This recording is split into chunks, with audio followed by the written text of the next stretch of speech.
विद्यार्थी मित्रों, આપણે આંકડાશાસ્ત્રમાં પહેલું ચેપ્ટર પૂરું કર્યું, બીજું ચેપ્ટર પૂરું કર્યું, હવે ત્રીજું ચેપ્ટર આપણે શરૂ કરીએ છીએ. બરોબર. પહેલા બે ચેપ્ટરમાં પૂરી ખબર પડી ગઈ છે. મેં તમને ગયા લેક્ચરમાં પણ કહ્યું હતું કે સેકન્ડ ચેપ્ટર સુરેખ સહસંબંધ સારી રીતે તૈયાર કરી લેજો. બરોબર, એકદમ પરફેક્ટ કરી લેજો, જેથી આગળ તમને કોઈ તકલીફ ના પડે. અને એવું પણ કહ્યું હતું કે સેકન્ડ ચેપ્ટર આવડશે એટલે થર્ડ ચેપ્ટર સુરેખ નિયત સંબંધ તમને સરળતાથી આવડી જશે. આ ચેપ્ટરનું વેઇટેજ 12 માર્કનું છે. આ પ્રકરણમાંથી પણ 5 માર્કનો દાખલો, 3 માર્કનો દાખલો પણ પૂછાય છે.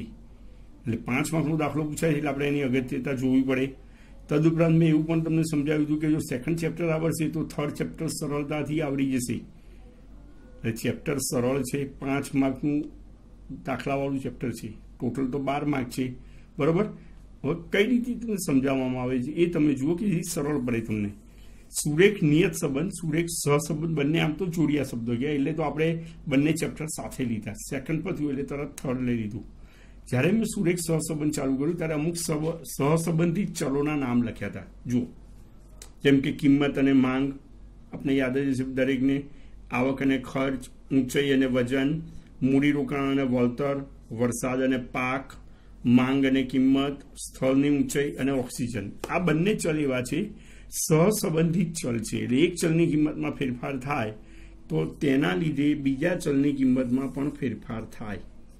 એક ચલની કિંમતમાં વધે, જેમ કે એકની ચલની કિંમત વધે તો બીજાની ઘટે, અથવા એકની વધે તો બીજાની વધે. જેમ કે આપણે જોઈએ, કિંમત વધે તો માંગ ઘટે, આવક વધે તો ખર્ચ વધે, આવક ઘટે તો ખર્ચ ઘટે, વ્યક્તિની ઊંચાઈ વધે તો વજન વધે, મૂડીરોકાણ વધે તો વળતર વધે. કોમન સેન્સની વાત છે.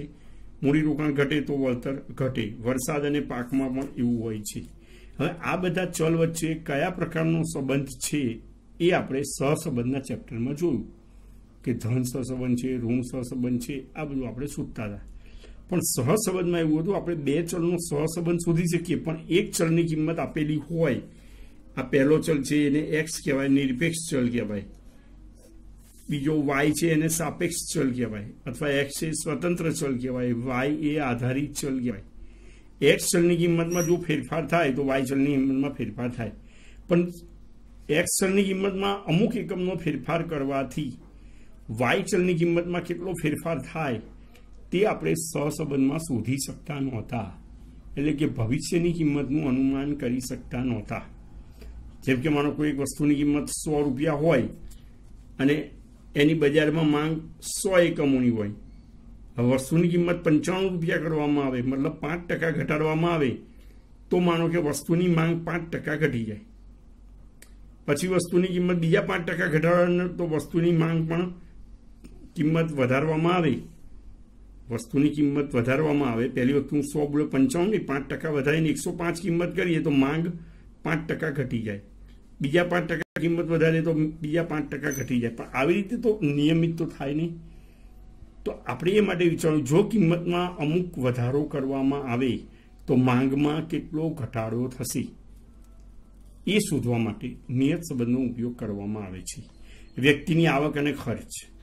શરૂઆતના તબક્કામાં વ્યક્તિ નવું સેટલ થવા તૈયારી કરતા હોય, જીવન શરૂ કર્યું હોય, નવેસરથી જિંદગી શરૂ કરી હોય યંગ એજમાં, તો શરૂઆતમાં આવક વધે એમ ખર્ચ ઘણો બધો વધે.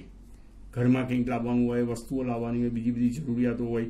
આવક વધે એમ ખર્ચ વધે. પણ અમુક તબક્કે પહોંચી જાય, પછી ઘરમાં બધી વસ્તુઓ આવી જાય, પછી આવક વધે પ્રમાણમાં ખર્ચ ના વધે, ઓછો વધે. તો આ પ્રમાણે આપણે વિચારવું હોય કે એક્સ ચલની કિંમતમાં ફેરફાર કરવાથી વાય ચલની કિંમતમાં કેટલો ફેરફાર થાય, અથવા તો ભવિષ્યની કિંમત કેટલી હશે. એક્સની કિંમતમાં ફેરફાર કરવાથી વાયની કિંમત ભવિષ્યમાં કેટલી હશે એ શોધવા માટે સુરેખ નિયત સંબંધનો ઉપયોગ થાય છે. સમજ પડે કે એક્સ ચલની કિંમત આપે કે વરસાદ માનો કે આટલો હોય, ગયા વર્ષે આટલા ઇંચ વરસાદ પડ્યો તો પાક આટલો થયો. આ વર્ષે આટલા ઇંચ વરસાદ પડશે તો પાક કેટલો થશે એનું અનુમાન કરવા માટે આપણે સુરેખ નિયત સંબંધનો ઉપયોગ કરવો પડે. થોડી થિયરી તમને સમજાવી દઉં, ટેક્સ્ટબુકમાં અંડરલાઈન કરી છે, જોજો. સુરેખ નિયત સંબંધ કોને કહેવાય એવું તમને ખ્યાલ આવી ગયો કે સ્વતંત્ર ચલ કે એક્સ ની આપેલી કિંમત પરથી વાયની કિંમતનું અનુમાન કરવા માટે નિયત સંબંધનો ઉપયોગ થાય છે. સમજ પડે? હવે જો નિયત સંબંધ શબ્દનો શાબ્દિક અર્થ પ્રતિગમન અથવા તો સરેરાશ કિંમત તરફ પરત આવવું એવો થતો હોય છે. પ્રતિગમન એટલે આધારિત કિંમત. માનવ આનુષંગિકના અભ્યાસ દરમિયાન સર ફ્રાન્સિસ ગાલ્ટન નામના આંકડાશાસ્ત્રીએ સૌ પ્રથમ નિયત સંબંધ પદનો ઉપયોગ કર્યો હતો. યાદ રાખજો, નિયત સંબંધનો શબ્દનો પદનો ઉપયોગ સૌ પ્રથમ કોણે કર્યો? સર ફ્રાન્સિસ ગાલ્ટને કર્યો હતો. એને પિતા અને પુખ્ત વયની પુત્રની 1000 જોડી માટે ઊંચાઈ એકઠી કરીને પિતા અને પુત્રની ઊંચાઈનો અભ્યાસ કરેલો હતો. ખ્યાલ આવે? અને અમુક તારણો કાઢ્યા હતા. એ રીતે નિયત સંબંધનો અભ્યાસ એમણે કર્યો હતો. આપણે જ્યારે નિયત સંબંધનો અભ્યાસ કરીએ તો આપણે નિયત સંબંધ મોડેલનો ઉપયોગ કરીએ છીએ. મોડેલ એટલે સમીકરણનો. મોડેલ સમીકરણ કો બધું એક જ કહેવાય. જુઓ, કોને કહેવાય નિયત સંબંધ મોડેલ? કોને કહેવાય? એક માર્કમાં આવશે, કોઈ સંબંધ કે સમસ્યાને રજૂ કરતા એક કે તેથી વધુ સમીકરણોના સમૂહને મોડેલ કહેવામાં આવે છે. કોઈ આંકડાકીય સમસ્યા હોય, કોઈ સમસ્યા એવી હોય જેને આંકડામાં રજૂ કરી શકાય, એવા એકથી વધુ સમીકરણોના સમૂહને મોડેલ કહેવામાં આવે છે. પણ એ બી સમસ્યામાં કાર્યકારણનો સંબંધ ધરાવતા બે ચલ વચ્ચેના સંબંધને દર્શાવતા આંકડાશાસ્ત્રીય મોડેલને નિયત સંબંધ મોડેલ કહે છે. સમજ પડે? સામાન્ય રીતે કાર્યકારણનો સંબંધ ધરાવતા ચલમાં કારણ સ્વરૂપ ચલને એક્સ કહેવાય. આપણે એને નિરપેક્ષ અથવા કારણભૂત ચલ પણ કહીએ છીએ. જ્યારે કાર્ય સ્વરૂપ, પરિણામ સ્વરૂપ પણ કહેવાય, વાય તરીકે દર્શાવવામાં આવે છે. આ જુદા જુદા ચલ હોય છે કે મેં તમને ઘણા બધા ઉદાહરણ અહીંયા સમજાયા. એ લોકોએ બી આપ્યા છે જાહેરાત ખર્ચ અને વેચાણ, વરસાદ અને ચોખાની ઉપજ. સમજ પડે? એટલે આ જે કિંમતો આપણને બે ચલની આપી હોય એની ઉપરથી પહેલા નિયત સંબંધ મોડેલ બનાવવું પડે. તો મોડેલ કઈ રીતનું છે જુઓ. નિયત સંબંધ મોડેલમાં સાપેક્ષ ચલ વાયને નિરપેક્ષ ચલ એક્સના કોઈ યોગ્ય ગાણિતિક વિધેય દ્વારા રજૂ કરવામાં આવે છે. તેને નિયત સંબંધ મોડેલ કહેવામાં આવે છે. નિયત સંબંધ મોડેલમાં સાપેક્ષ ચલ વાયને નિરપેક્ષ ચલ એક્સના કોઈ યોગ્ય ગાણિતિક મોડેલ દ્વારા રજૂ કરવામાં આવે છે. તમને પૂછાય નિયત સંબંધનું મોડેલ, તો લખવાનું વાય બરાબર આલ્ફા પ્લસ બીટા ગુણ્યા x plus you. Alpha plus beta ગુણ્યા એક્સ પ્લસ યુ. આના પદ જોઈએ. વાય બરાબર સાપેક્ષ ચલ, એની કિંમત આપણે શોધવાની હોય છે. એક્સ એટલે નિરપેક્ષ ચલ, આલ્ફા એટલે અચળ કિંમતો દાખલામાં આપેલી હોય, બીટા એટલે અચળાંક કિંમત આપેલી હોય છે, અને યુ બરાબર મોડેલનો વિક્ષેપ ચલ કે ત્રુટી શબ્દ આવશે. બરોબર? એટલે નિયત સંબંધ મોડેલ કોને કહેવાય મેં તમને સમજાવ્યું, તમને સરળતાથી ખ્યાલ આવી જાય. બીજી વ્યાખ્યાઓ જોઈએ આપણે એટલી જોવાની છે. સુરેખ નિયત સંબંધ કોને કહે છે? તો જુઓ, બે સહસંબંધી ચલો વચ્ચેનો ગાણિતિક કે વિધેયાત્મક સંબંધ જે છે, એટલે કે વિધેયાત્મક સુરેખ સંબંધ કે જેના દ્વારા નિરપેક્ષ ચલની કોઈ આપેલી કિંમત માટે તેને અનુરૂપ સાપેક્ષ ચલની કિંમતનું અનુમાન થઈ શકે, એને સુરેખ નિયત સંબંધ કહેવામાં આવે છે. તમને બે સહસંબંધી ચલ આપ્યા હોય, એમની વચ્ચે ગાણિતિક કે વિધેયાત્મક સુરેખ સંબંધ હોય જેના દ્વારા નિરપેક્ષ ચલની આપેલી કોઈ કિંમત માટે સાપેક્ષ ચલની કિંમતનું અનુમાન થઈ શકે, તો તેને સુરેખ નિયત સંબંધ કહે છે. હવે આ સુરેખ નિયત સંબંધના અન્વયોજનની એટલે કે ગણતરીની બે પદ્ધતિઓ હોય છે. સહસંબંધમાં 3 હતી, આની અંદર 2 હોય છે. જો નિયત સંબંધ રેખાના અન્વયોજન માટેની 2 રીતો છે, વિકર્ણ આકૃતિની રીત અને ન્યૂનતમ વર્ગોની રીત. પેલામાં આપણે જોતા હતા વિકર્ણ આકૃતિની રીત હતી, એના દાખલા પણ પૂછાતા હતા, આપણે કર્યા હતા 2.1માં સ્વાધ્યાયમાં. આમાં દાખલા નથી પૂછા, થિયરીનો જ મુદ્દો છે, એટલે હું તમને આમાં સમજાવું છું. થિયરી વિકર્ણ આકૃતિની રીત કોને કહેવાય? પહેલા તો એ ખબર પડી જોઈએ વિકર્ણ આકૃતિ કોને કહેવાય. સહસંબંધમાં આવી ગયું છે. જુઓ, ધારો કે સહસંબંધિત ચલ એક્સ અને વાયના અવલોકનોની n ક્રમિક જોડ x1 y1 x2 y2 xn yn છે. આ માહિતી પરથી વિકર્ણ આકૃતિ દોરવામાં આવે છે. હવે જ્યારે આપણે આકૃતિ દોરીએ, આ વિકર્ણ આકૃતિના લગભગ બધા જ બિંદુઓની શક્ય તેટલી નજીકથી પસાર થાય એવી રેખા દોરવામાં આવે છે. બધા જ બિંદુઓ એક જ રેખા ઉપર હોય એ જોવા ના મળે, શક્ય બી ના બને, પણ આપણે એવી રેખા દોરવાની કે લગભગ બધા બિંદુઓની નજીક આવે એવી એક રેખા દોરવામાં આવે છે. જો વાય સાપેક્ષ ચલ અને એક્સ નિરપેક્ષ ચલ હોય તો આવી રેખાને વાય સાપેક્ષ ચલ અને એક્સ નિરપેક્ષ ચલ હોય તો આવી રેખાને વાયની એક્સ પરની નિયત સંબંધ રેખા કહેવાય છે. प्रश्न कदाच पूछाय कि y ની x પરની નિયત સંબંધ રેખા કોને કહેવાય, તો તમે લખી શકો, ખ્યાલ આવે। અને તે પરથી નિરપેક્ષ ચલ x ની આપેલી કિંમત માટે અથવા આપેલી કિંમતને અનુરૂપ સાપેક્ષ ચલ y ની અનુમાનિત કિંમત મેળવી શકાય છે। એટલે આ પ્રકારની આકૃતિ દોરવાની હોય એટલે આ પ્રકારની રેખા દોરવા કોઈ ગાણિતિક જ્ઞાનની જરૂર પડતી નથી। આમ નિયત સંબંધ રેખાના અન્વયોજન માટે અભ્યાસ માટે આ એક વિકર્ણ આકૃતિની રીત છે। અહીંયા તમને આકૃતિ આપેલી છે, થિયરીનો જ મુદ્દો છે। આકૃતિ એક્સ અક્ષ વાય અક્ષ આપી છે, જુદા જુદા બિંદુઓ પડ્યા છે, જુદી જુદી વ્યક્તિઓ જુદી જુદી રેખા દોરી શકે। આપણે એવી રેખા દોરવાની જે રેખા વધારે બિંદુઓની નજીક હોય, શક્ય એટલી વધારે નજીક હોય એવી રેખા દોરવાની અને એ રેખા ઉપરથી એક્સને અનુરૂપ વાયની અંદાજિત કિંમત મેળવવાની। એક્સ બરાબર 5 હોય તો અહીંયા ઊભી રેખા દોરીએ, જ્યાં રેખા આજે આપણે રેખા આવી હોય અન્વયોજન રેખા, એને એક્સ અક્ષ ઉપર જોડાણ કરીએ અને જે કિંમત મળે એ અનુમાનિત કિંમત કહેવાય। એવું થાય જુદી જુદી વ્યક્તિઓ જુદી જુદી રેખા દોરે તો જવાબ પણ જુદા જુદા આવે, માટે આના દાખલા આપણે આવતા નથી, ખાલી થિયરીનો મુદ્દો છે। બીજી રીત છે ન્યૂનતમ વર્ગોની રીત, જેના દાખલા પણ આપણે આવે છે 5 માર્ક સુધીના।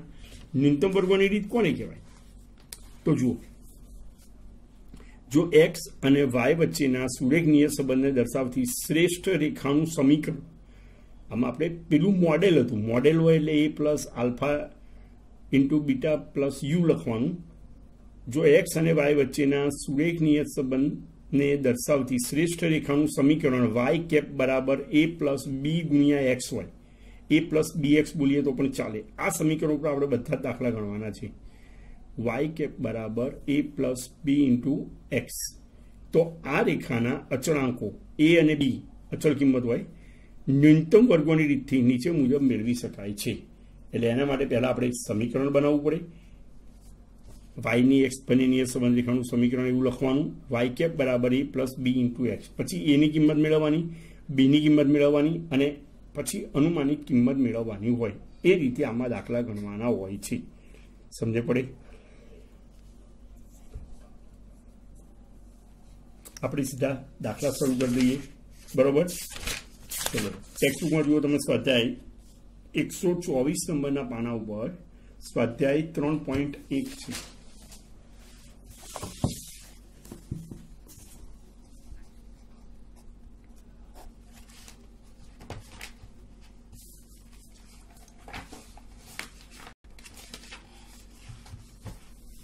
હવે પહેલાં હું તમને બતાવી દઉં, સૂત્ર થોડા સમજાવી દઉં।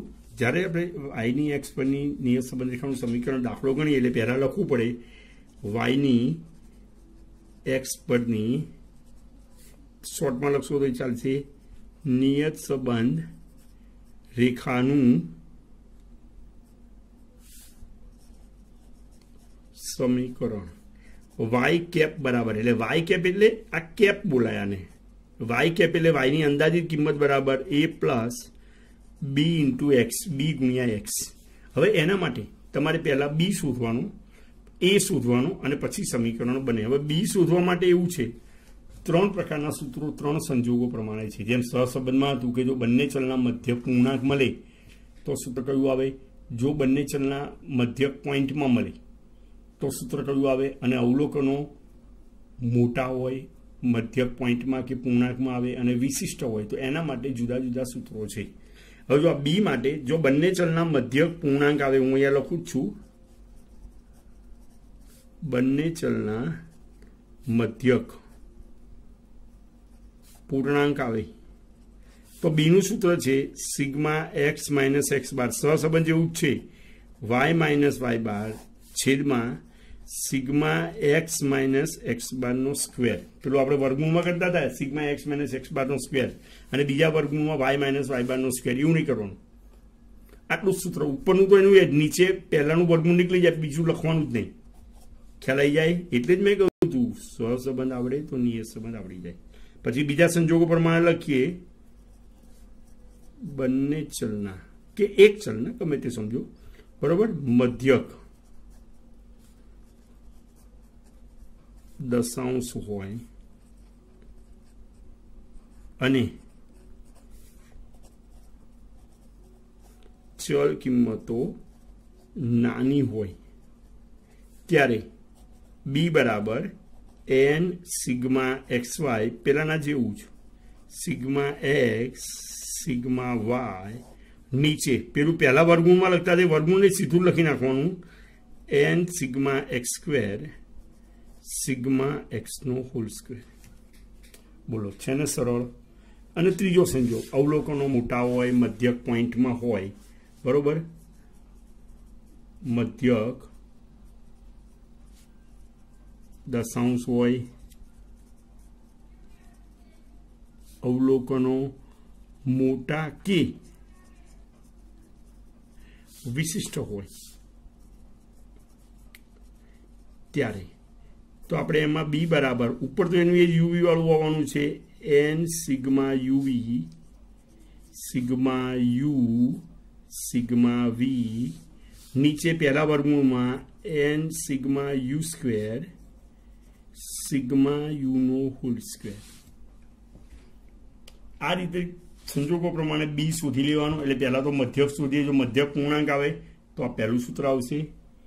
અવલોકનો મોટા હોય અને મધ્યક પોઈન્ટમાં આવે એક ચલ કે બે ચલ તો બીજું સૂત્ર આવે. અને જો અવલોકનો મોટા હોય વિશિષ્ટ હોય દશાંશમાં મધ્યક આવતો હોય તો આ ત્રીજું સૂત્ર વાપરવાનું. સહસંબંધ ગણી ચૂકેલા છો એટલે આ સરળતાથી આવડે. પછી એ ગણવાનું. એ ગણવા માટેનું સૂત્ર છે વાય બાર માઇનસ બી ઇન્ટુ એક્સ બાર. એટલે સહસંબંધમાં તમે જુઓ મેં તમને કહ્યું હતું અમુક ચોપડીઓમાં અમુક ઉદાહરણમાં એ લોકો મધ્યક નતા શોધતા. આની અંદર તમારે મધ્યક શોધવો જ પડે. એ આવી ગયો બરોબર. હવે બી અને એ મળી ગયા પછી અહીંયા લખવાનું વાયની એક્સ પરની નિયત સંબંધ રેખાનું સમીકરણ વાય કેપ બરાબર એ પ્લસ બી ગુણ્યા એક્સ. એકદમ સિમ્પલ છે. પહેલાં બી શોધો એ શોધો એને અહીંયા મૂકી દો એની કિંમતો મૂકી દો દાખલાનો જવાબ આવી જાય બરોબર. આપણે પહેલો દાખલો ગણીએ સરળતાથી ખ્યાલ આવી જશે. સ્વાધ્યાય 3.1 દાખલા નંબર 1 જુઓ ટેક્સ્ટબુકમાં. એક વસ્તુના ભાવ રૂપિયામાં અને તેની માંગ 100 એકમોમાં નીચે આપેલી માહિતી પરથી ભાવ અને માંગ આપેલા છે. માંગની ભાવ બંને નિયત સંબંધ રેખા મેળવો અને જ્યારે ભાવ રૂપિયા 20 હોય ત્યારે માંગનું અનુમાન કરો. એટલે ભાવ એટલે પહેલો ચલ છે એ એક્સ કહેવાય. એક્સની કિંમત 20 રૂપિયા હોય ત્યારે માંગ કેટલી હશે એનું અનુમાન કરો. ગણી આપણે પહેલા ચલને એક્સ કહેવાય બીજા ચલને વાય કહેવાય. એક્સ બરાબર લખીએ 12 14 15 16 12 14 15 16 18 21. બીજો ચલ છે વાય 18 12 10 18 12 10 5 માર્કના દાખલા ચાલે છે. હવે આની અંદર પહેલાં તો નીચે આપણે મધ્યક શોધી કાઢવાનું. પહેલાં ટોટલ લખીશું. આનું ટોટલ થશે 96 આનું ટોટલ થશે 60. એક્સ બાર વાય બાર શોધી નાખીએ. એક્સ બાર બરાબર સિગ્મા એક્સ અપોન એન 96 ભાગ્યા અવલોકન ગણી નાખવાના બરોબર. અવલોકન આપણને આપેલા છે 6 એટલે 16 તમારો એક્સ બાર થાય. અને વાય બાર બરાબર સિગ્મા વાય અપોન એન 60 ભાગ્યા 6 એટલે 10. ખ્યાલ આવે. બંને મધ્યક પોઈન્ટમાં આવ્યા એટલે આપણે પહેલું સૂત્ર વાપરવું પડશે બરોબર. હવે પહેલા સૂત્ર પ્રમાણે જુઓ sigma x minus x bar Y minus Y બાર જોઈએ સિગ્મા એક્સ માઇનસ એક્સ બારનો સ્ક્વેર જોઈએ. તો કોલમ કયા બનાવવાના જુઓ. પહેલાં તો આપણે એક્સ માઇનસ એક્સ બાર બનાવવું પડે વાય માઇનસ વાય બાર બનાવવું પડે sigma x minus x bar અને વાય માઇનસ વાય બાર બનાવવાનું થાય. અને આમાં છેલ્લે એક્સ માઇનસ એક્સ બારનો સ્ક્વેર જ બનાવવાનો. વાય માઇનસ વાય બારની સ્ક્વેરની જરૂરિયાત નથી. સમજ પડે. વાય માઇનસ વાય બાર સ્ક્વેરની જરૂરિયાત નથી કારણ કે સૂત્રમાં ક્યાંય આવતું જ નથી બરોબર.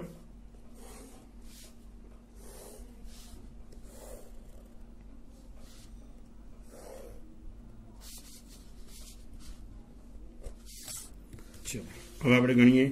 12 માંથી 16 જાય -4 14 માંથી 16 જાય -2 15 માંથી 16 જાય -1 16 માંથી 16 જાય 0 18 માંથી 16 જાય 2 અને 21 માંથી 16 જાય 5.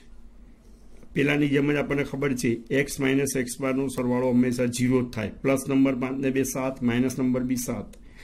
7 માઇનસ 7 બરાબર 0. બોલો, સહસંબંધ તમને આવડે જ છે પાકું, એટલે કોઈ તકલીફ નહીં પડે. વાયમાં વિચારીએ, 18 માંથી 10 જાય તો 8, 12 માંથી 10 જાય 2, 0, 8 માંથી 10 જાય -2, 7 માંથી 10 જાય -3, 5 માંથી 10 જાય -5. પ્લસ નંબર છે 10 -10 બરાબર 0. x માઇનસ x બાર y માઇનસ y બારનો ગુણાકાર કરવાનો છે. આનો ગુણાકાર કરીએ, એક માઇનસ છે એટલે માઇનસ આવે. 2 દુ 4, 0, 0, 3 દુ 6, પાયો 25. આમાં આપણે પ્લસ માઇનસ કરીને ગણવાનું હોય, પણ આમાં તો બધા જ નંબર માઇનસ છે, પ્લસ નંબર છે જ નહીં, તો આ બધાનો સરવાળો કરી નાખીએ. આવશે -67. x માઇનસ x બારનો સ્ક્વેર 16, 4, 1, 0, 4 અને 25. ટોટલ થશે 50. બરોબર, ખબર પડી ગઈ દરેકને? આ તો બધું તમને આવડે જ છે. હવે દાખલો ગણવાનો હોય એટલે પહેલાં સમીકરણ લખવું પડે. લખી આપશે. જો વાયની એક્સ પરની શોર્ટમાં લખશો તો ચાલશે, નિયત સંબંધ રેખાનું સમીકરણ વાય કેપ બરાબર a plus B into X. આ બધું જ લખવું પડે. પહેલાં બી લખવાનું. બી માટે આપણને આવી ખબર પડી કે પૂર્ણાંક મધ્યક છે, એટલે સૂત્ર મૂકી દઈએ, sigma x minus x bar Y minus Y બાર છેદમાં સિગ્મા એક્સ માઇનસ એક્સ બારનો square. X minus x bar Y minus Y બાર આપણે અહીંયા ગણેલું છે, -67 આવ્યું છે. જુઓ, x minus x bar Y minus Y બાર -67 ભાગ્યા એક્સ માઇનસ એક્સ બારનો સ્ક્વેર 50.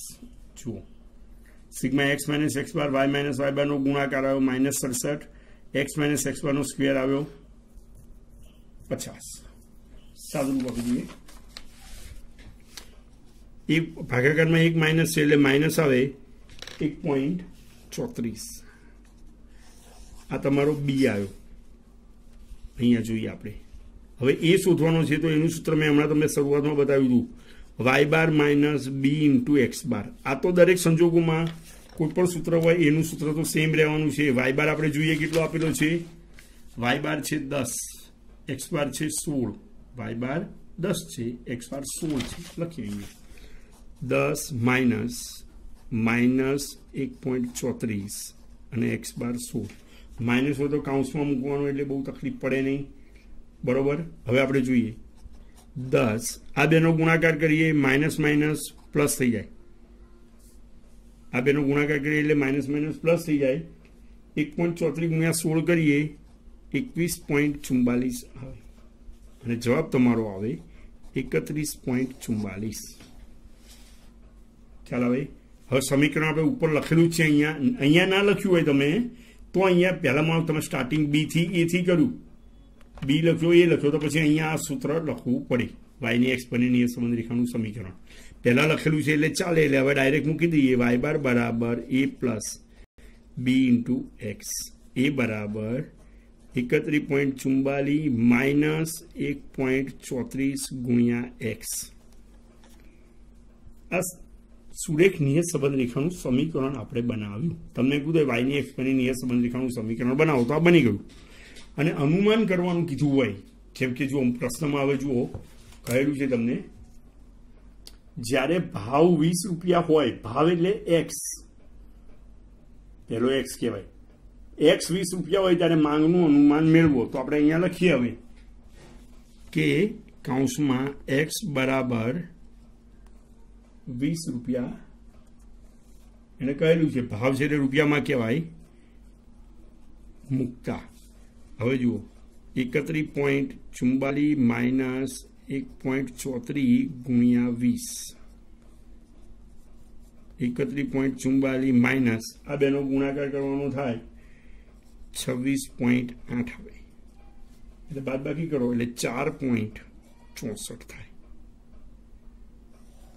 વાય કેપ, વાયની અંદાજિત કિંમત. પછી આખા વાક્યમાં જવાબ લખવો પડે પ્રશ્ન માંગ્યો એ પ્રમાણે. જ્યારે ભાવ 20 રૂપિયા હોય ત્યારે અનુમાનિત માંગ અથવા અંદાજિત માંગ, ત્યારે અનુમાનિત શબ્દ વાપરો, અંદાજિત શબ્દ વાપરો, બંને સાચું જ કહેવાય. અંદાજિત માંગ, અંદાજિત હોય એટલે વાય કેપ આવે. વાય કેપ 4.64 હવે 100 એકમોમાં છે, બરોબર. પેલા રૂપિયામાં છે, આ છે તો અહીંયા કાઉન્સમાં લખવાનું 100 એકમોમાં થાય અથવા થશે. અનુમાન છે એટલે છે એવું ના લખાય, થશે. આખો દાખલો મેં તમને સમજાવી દીધો, દરેકને સરળતાથી ખબર પડે કઈ રીતે ગણી શકાય. સૂત્ર બી તદ્દન સહેલા છે. સહસંબંધ આવડે એટલે નિયત સંબંધ તમને આવડી જાય. સહસંબંધ આવડે એટલે તમને નિયત સંબંધ પણ સરળતાથી આવડી જશે. બોલો, કોઈ તકલીફ પડે? ના પડે, બરોબર. આ આપણે એવો દાખલો લીધો હતો પહેલા સૂત્રવાળો, જેમાં બંને ચલના મધ્યક પૂર્ણાંક આવે. હવે બીજું સૂત્ર આવતું હોય એવો દાખલો લઈ લઈએ આપણે. બીજો દાખલો છે, 10 મિનિટમાં પતી જશે. જો બીજું, કાર બનાવતી કંપનીના કારના એક મોડેલ માટે કાર વપરાશના સમય અને કારના સરેરાશ વાર્ષિક નિભાવ ખર્ચ, કારનો વપરાશનો સમય અને નિભાવ ખર્ચ વચ્ચેના સંબંધનો અભ્યાસ કરવા નીચે મુજબ માહિતી મેળવવામાં આવી. કાર છે 1, 2, 3, 4, 5, 6. કાર વપરાશનો સમય x વર્ષમાં, વાર્ષિક નિભાવ ખર્ચ y, બરોબર. આપણે ગણીએ x અને y મૂકી દઈએ. x બરાબર છે 3, 1, 2, 3, 1, 2, 2, 5, 3, 2, 5 અને 3.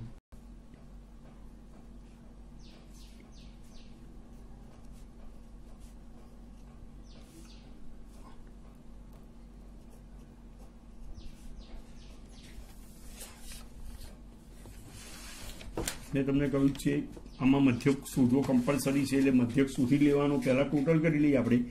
એક્સનું ટોટલ થાય છે 16 અને વાયનું ટોટલ થાય છે 51. મધ્યક શોધી લઈએ. એક્સ બાર બરાબર sigma X upon N 16/6 2.67. Y bar બરાબર sigma Y upon N 51/6. Sigma Y બરાબર 51 આપેલા છે 8.5. બંને પોઈન્ટમાં આયા અવલોકનો નાના છે, તો આપણે ખબર છે હવે નાનું સૂત્ર વાપરવું એ નાના અવલોકનનું બીજું સૂત્ર આવશે. આપણે અહીંયા પહેલા વાયની એક્સ બંને નથી લખતા, પહેલા બી શોધી કાઢીએ, બરોબર. બંને લખો, બંને સાચું જ છે. બી માટે એન સિગ્મા એક્સ વાય સહસંબંધ જેવું છે, sigma X sigma Y N sigma X square sigma એક્સનો હોલ સ્ક્વેર, બરોબર. તો આના માટે આપણે પહેલા એન આપ્યા છે સિગ્મા એક્સ વાય એટલે એક્સ અને વાયનો ગુણાકાર, બંને ચલનો ગુણાકાર. સિગ્મા એક્સ તો આપણને મળી ગયો 16, સિગ્મા વાય મળી ગયો 51, એન મળી ગયા 6, સિગ્મા એક્સ સ્ક્વેર એક્સનો સ્ક્વેર, વાયના સ્ક્વેરની કોઈ જરૂર નથી. ઓકે,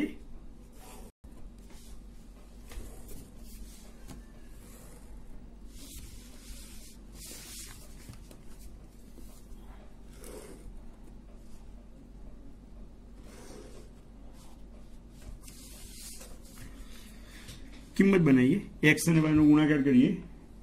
3 × 10 30, 5 × 5 8 × 16, 7 × 14, 13 × 5 65, 8 × 24.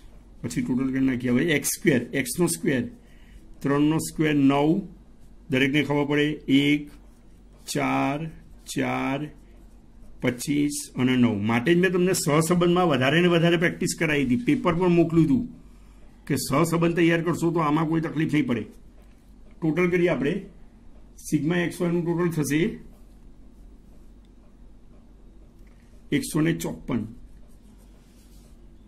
અને x સ્ક્વેર નું ટોટલ થશે 52. દાખલો ગણીએ હવે.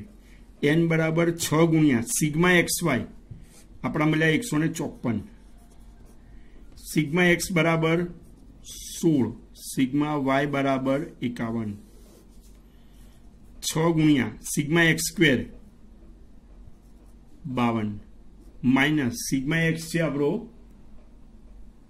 16 એનો સ્ક્વેર ખબર પડી. હવે જો 154 ગુણ્યા 6 કરીએ આપણે એટલે આપણને મળશે 924 અને 16 ગુણ્યા 51 816,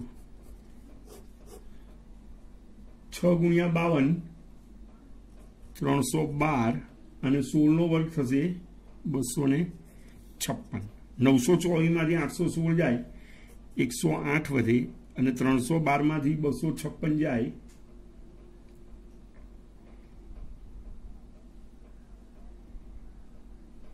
એટલે 56 વધે. ભાગાકાર કરીએ એટલે આપણને મળે 1.93. આ બી મળી ગયું. હજી એ શોધવાનું છે, સાઈડ ઉપર શોધી લે એટલે આપણે પેજ ઉલટાવવામાં તમને સુવા ફેર ના થાય. એ બરાબર વાય બાર માઇનસ બી ઇન્ટુ એક્સ બાર. વાય બાર કેટલો છે આપણો આજે આવ્યો એ લેવાનો 8.5 માઇનસ બી બરાબર 1.93, એક્સ બાર બરાબર 2.67. 8.5 માઇનસ 1.93 ગુણ્યા 2.67 કરવાના થાય 5.15 આવશે.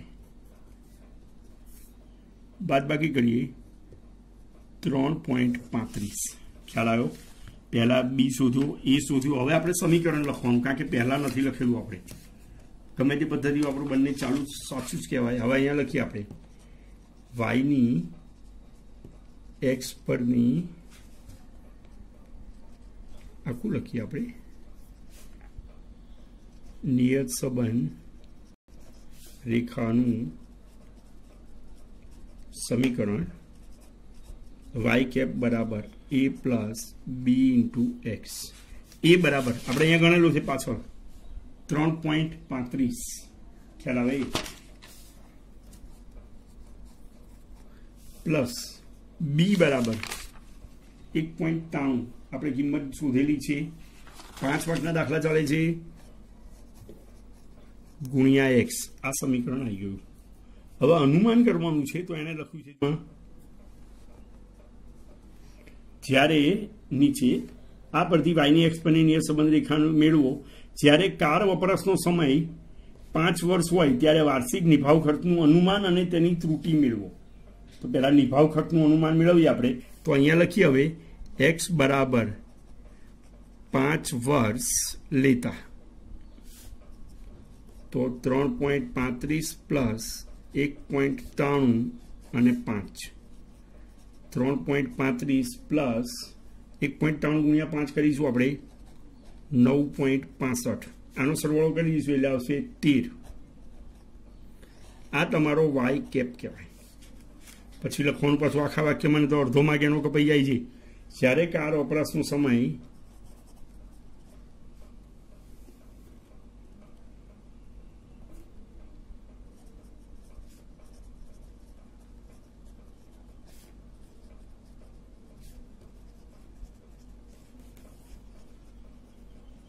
5 વર્ષ હોય ત્યારે અનુમાનિત, આમાં અનુમાનિત લખીએ, અંદાજિત લખશો તો બી સાચું જ છે. હું બધા શબ્દ પ્રયોગનો ઉપયોગ કરું છું. સરેરાશ નિભાવ ખર્ચ વાય કેપ બરાબર 13 હશે. 13 એટલે આપણે જુઓ એક્સમાં તમને 1000માં આપ્યું છે, વાયમાં જુઓ અહીં જુઓ પ્રશ્નમાં સરેરાશ વાર્ષિક નિભાવ ખર્ચ 1000માં, એટલે અહીંયા લખવાનું 13. પછી 1000 માટે તમે 3 0 મૂકો તો ચાલે, અને કાઉન્સમાં લખી દો 1000 થાય અથવા હશે, છે એવું નહીં લખવાનું. આ રીતે કરી શકાય. સમજે પડે? હવે આની અંદર એને એવું પણ કહ્યું છે કે ત્રુટિ શોધો. હવે ત્રુટિ કોને કહેવાય? ત્રુટિ એટલે એવું છે કે જ્યારે આમાં તમે જુઓ પ્રશ્નમાં x બરાબર 5 હોય, x બરાબર 5 હોય ત્યારે y બરાબર કેટલા છે? 13 છે. કેટલા છે? 13. આ અવલોકિત કિંમત છે કે x બરાબર 5 વર્ષનો વપરાશ હોય ત્યારે કારનો નિભાવ ખર્ચ 13 વર્ષ હોય છે અને આ અંદાજિત કિંમત છે. તો ત્રુટિ શોધવી હોય તો એનો અર્થ એવો છે કે અવલોકિત કિંમત અને અનુમાનિત કિંમત વચ્ચેનો તફાવત. સૂત્ર આવું છે, ત્રુટિ બરાબર અવલોકિત કિંમત માઇનસ અનુમાનિત કિંમત. અવલોકિત કિંમત એ વાસ્તવિક કિંમત છે. x બરાબર 5 હોય ત્યારે y બરાબર 13.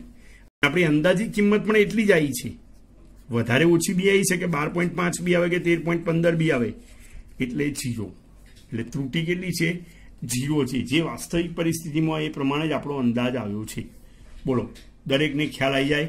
હવે તમારે હોમવર્કમાં જે દાખલા ગણવાના છે હું તમને આપી દઉં, એટલે તમે ગણી લેજો. આ રીત પતી જાય, આવતી વખતે આપણે નવી રીત લઈશું. બરોબર? તમારે જુઓ, સ્વાધ્યાય 3.1 બધા જ દાખલા કરવાના છે. બરોબર? સ્વાધ્યાય 3.1 આખું. બીજા હું જોઈ લઉં ઉદાહરણમાં જે આપવા જેવા હોય એ આ રીત કમ્પ્લીટ જ કરી લેજો. આવતી વખતે નવી રીત આવી શકે. ઉદાહરણ 1, 2 અને 3 બીજા સ્વાધ્યાય હું જોઈ લો, અપાય એવા હોય આપણે જોઈ લઈએ.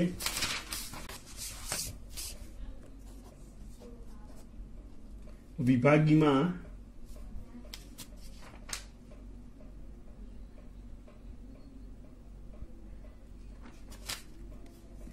ઈમાં પહેલો અને બીજો દાખલો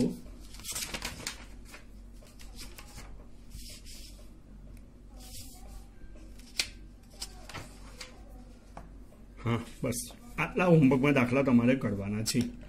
બરોબર? દરેકને સરળતાથી ખબર પડી ગઈ છે. ચેપ્ટર તદ્દન સહેલું છે. આ 5-5 માર્કના દાખલા પૂછાય છે. ઓકે.